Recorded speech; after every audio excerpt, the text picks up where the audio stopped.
Amazon brand रेजिस्ट्रीमा सामेल हुनु अघि पहिलो र सबैभन्दा जरुरी स्टेप भनेको तपाईको ट्रेडमार्क रजिस्टर गर्नु हो।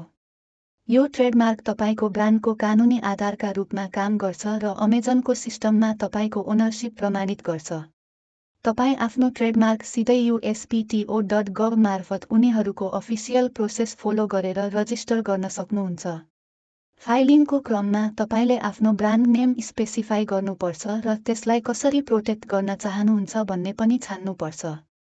तपाई एउटा स्ट्यान्डर्ड वर्ड मार्क रजिस्टर गर्न सक्नुहुन्छ जसले तपाईको ब्रान्ड नेमको टेक्स्ट प्रोटेक्ट गर्छ वा एउटा डिजाइन मार्क जसले तपाईको लोगो प्रोटेक्ट गर्छ।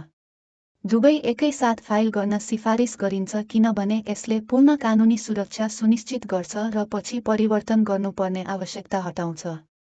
ट्रेडमार्कको रिभ्यू प्रोसेस सामान्यतया 6 देखि 8 महिना लाग्छ तर USPTO ब्याकलगका कारण कहिलेकाहीँ अझ ढिलो पनि हुन सक्छ। फाइलिङ फी स्ट्यान्डर्ड एप्लिकेसनका लागि प्रति क्लास करिब $350बाट सुरु हुन्छ। किनभने वर्ड मार्क र लोगो मार्क अलग फाइलिङ मानिन्छन्, प्रत्येकको आफ्नै फी हुन्छ।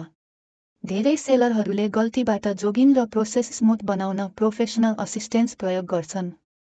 अमेजनको IP एक्सेलेरेटर प्रोग्रामले सेलरहरूलाई भरोसामन्द इन्टेलेक्चुअल प्रोपर्टी ल फर्महरूसँग जोडिदिन्छ। तपाई फाइबर वा लिगलजोम जस्ता अन्य प्रोफेसनल प्लेटफर्म पनि प्रयोग गर्न सक्नुहुन्छ जहाँ सामान्यतया सपोर्ट खर्च सरकारी फी बाहेक $400 देखि $800 सम्म पर्न सक्छ। एक पटक तपाईको ट्रेडमार्क एप्लिकेसन सबमिट भएपछि तपाईले एउटा ट्रेडमार्क एप्लिकेसन नम्बर प्राप्त गर्नुहुन्छ। यो नम्बरले तपाईलाई पूर्ण अप्रुभल हुनु अघि नै तुरुन्तै अमेजन ब्रान्ड रेजिस्ट्री अगाडि बढाउन अनुमति दिन्छ।